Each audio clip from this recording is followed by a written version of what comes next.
It's totally fine. I have a lot more stories. That you do. Yeah. That you do. Guilty as charged with the stories.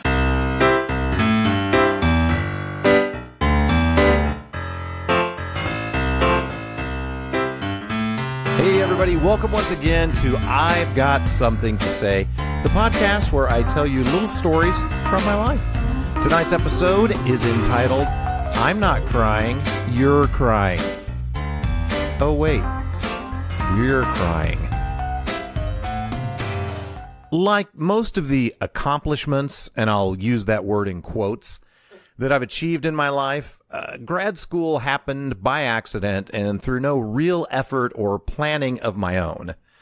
I'd gotten my bachelor's degree in speech communication, highly marketable, and I had applied for exactly 2 jobs, one with the Federal Reserve and one with Hallmark. And after getting neither one of those, my tenacity was shot. And whatever work ethic that I'd planned to bring to these obviously short-sighted employers was dwindling as well, so I gave up.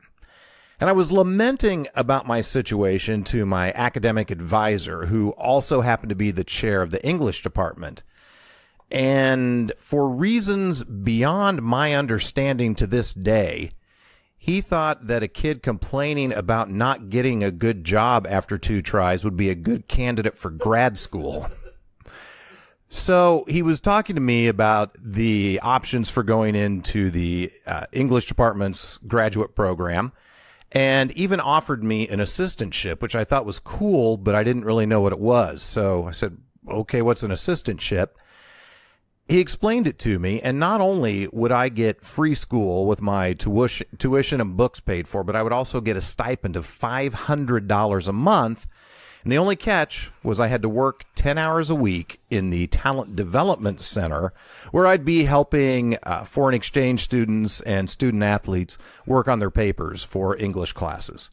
That was a no-brainer for me. I didn't have to look for a job anymore. It was handed to me, so I took it and began my classwork and also began working at the Talent Development Center. And we were an eclectic group of grad assistants in the Talent Development Center, really more of the island of misfit toys. It appeared just by looking at us that physical health was not taken too seriously by much of us, and fashion was certainly not in style there at the tutoring center. But there were plenty of fun and interesting folks, and we shared a lot of laughs. We'd always try to one-up each other with how clever our quips were, and these were good people. I got my ass quipped on a regular basis there. And there was a mix of traditional, non-traditional students, people that were from other countries, people that were from America. There was one foreign student in the group who stood out to me. He was from the Sudan. Just one of the sweetest people I've ever met in my life. His name was Ahmed. Ahmed had a big, thick mustache, and he looked a little bit like Ron Glass from Barney Miller. And when he found something to be funny, he would howl with laughter and expose what are probably the most perfect teeth I have ever seen in my life. Now, Ahmed and I were friendly, but not necessarily any closer than anyone else in the group. I did learn a little bit about him. He was going to college, and his community was actually helping to pay to send him, and he wanted to go back with business knowledge to help the fortunes of his country, which was in poverty. I, on the other hand, wanted to get a job after grad school on the first try that didn't require me to work outside in the heat and would make me a millionaire by 30. So I won't judge and say that one of us was better or more altruistic than the other. I'll just say that we had different goals. But everything was cool in the group. Lots of fun, actually helping students, which felt good, and then just having fun with the other grad students until Desert Storm started. And then there began to be some murmuring and some whisperings, and then what became an outright verbalized distrust of Ahmed. And he sort of became the punching bag for all of the distrust that certain members of the group felt toward Muslims as this situation had started and continued to escalate. And he was started to be asked a lot of unfair questions like, why are Muslims so violent and angry? And he would try to explain that most Muslims, like him, adhered to the tenets of love and peace from their religion, and those were the very things that had kept him a devout Muslim throughout his entire life. But the clever quippers in the group were having none of that, so they either made snarky comments that he could hear, or they were just outright nasty toward him. And I learned quickly that people tend to cling to their tribes when they're afraid. Instead of turning outward, they turn inward to what they know and what's familiar. And the more things seem out of control, the more we tend to hold on with white knuckles to beliefs that may be inspired by fear, but that we believe will make us feel safe. And when the unknown surfaces, we tend to look for beliefs that have solid boundaries. They can make us feel secure. They can appear to make sense when the world seems to make anything but sense. But they also don't leave a lot of room for breathing and exploring. They stifle curiosity. And then instead of being open to learning about others, we paint them with a broad brush and assume we know all about them, we know their motivations, and we know what they're trying to accomplish. So it was against this backdrop in the Talent Development Center that Ahmed and I became actual friends. We shared all about our families and our own religious beliefs. I talked about what it was like growing up in a Christian family, and he talked about what it was like growing up in a Muslim family. And we talked about how what we had learned in church and mosque growing up had affected us, and the beliefs that we continued to carry with us into young adulthood, and those that we decided we would shed and leave behind. And I began to learn that he wasn't so different from me, really, except for that amazing mustache. Oh my God, that thing needed its own agent. And as we became better friends, I did my best to defend him when the rest of the grad students went after him. And this went on for a while, and eventually the whole hullabaloo died down a little bit, and we at the Talent Development Center progressed throughout the year. And the last day of school came, and it was a beautiful morning when I took off from my apartment a couple of blocks from campus. And I went in and gathered some things and was walking back to my apartment, and all of a sudden we had a storm of biblical proportions roll through. And I tried to keep myself covered up with books, and it finally just gave up because the rain was coming down so much that I was just drenched. And I was walking back home just completely miserable when a burgundy Honda Civic pulled up beside me, a window rolled down, and there was the unmistakable smile of Ahmed. And he asked if I wanted to get in, if he could take me back to my apartment, and I said, sure, that would be fine. I was only a block or so away, but I got in his car anyway.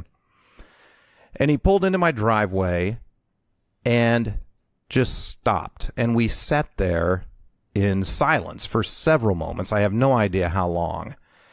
I don't know what was going through his head. I know what was going through mine was I knew he was getting ready to go back to the Sudan, and this would likely be the last time that I would ever see him.